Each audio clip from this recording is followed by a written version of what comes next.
So hey guys, welcome to another Warframe video, and today we're going to talk about farming Orokin cells. Now these are very rare and there are multiple different ways that you can use to farm them. And I'm going to cover basically all of them. So in at number 1, we have the standard farming method where you have a farm frame and you run an endless mission. This is generally not great because you can go for 5, 10, 15 or even 20 minutes before you see one. Which is why I would only recommend it if you want to bulk farm Orokin cells and you're going to do it in a squad, because in a squad the spawns are ramped up based on the number of people in your squad. Now if you're going to use this method, you absolutely want to take advantage of farming frames, so things like Despoil Desecrate Necros or a Pilfering Korra, Pilfering Hydroid, that kind of stuff. If you want to know more about these farming builds, by the way, I will put a bunch of links in the video description so you can check out the builds in more detail. You also want to do it in Steel Path if you have enough gear so that it doesn't slow you down in any significant way, as missions in Steel Path have plus 100% resource drop chance boost.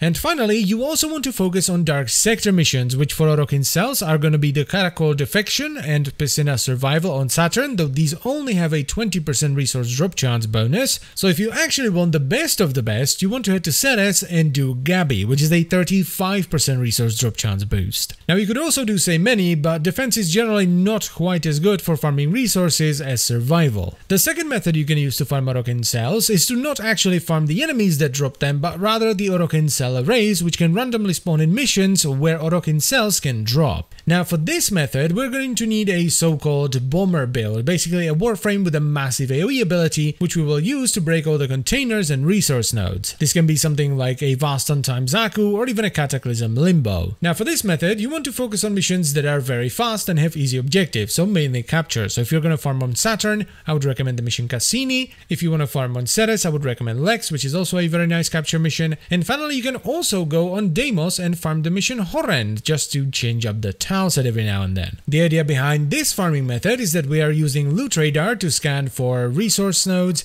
and containers. We are then using either a Vast Time or Cataclysm or another big AoE ability that will go through walls to break them, and then we simply vacuum up all the loot. This is not a particularly good way of farming a lot of Orokin cells, but it's pretty good at getting a few of them relatively quickly. So if you need, let's just say, 2 Orokin cells to craft something right now, this is a pretty good way to do it. And the third and final farming method is actually bossing. Bosses are a surprisingly good source of Orokin cells. Specifically, Lieutenant Lek Krill and Captain Vor in the mission Exta on Ceres, Lephantis in the mission Magnacidium on Deimos, and by far my favorite, General Sargas Rook in the mission Tethys on Saturn. This is very subjective though, basically whichever boss you can kill the fastest is the one you should be doing. I know Sargas Rook might seem like a strange pick because he's health gated, so you can only do so much damage to him at a time, but he's very simple, and even with this gimmick it only takes 2 or 3 minutes to kill him and extract. There is one more boss, or rather a mini-boss, that you could farm though. If you do any of the missions in the final branch of the Void, so Aten,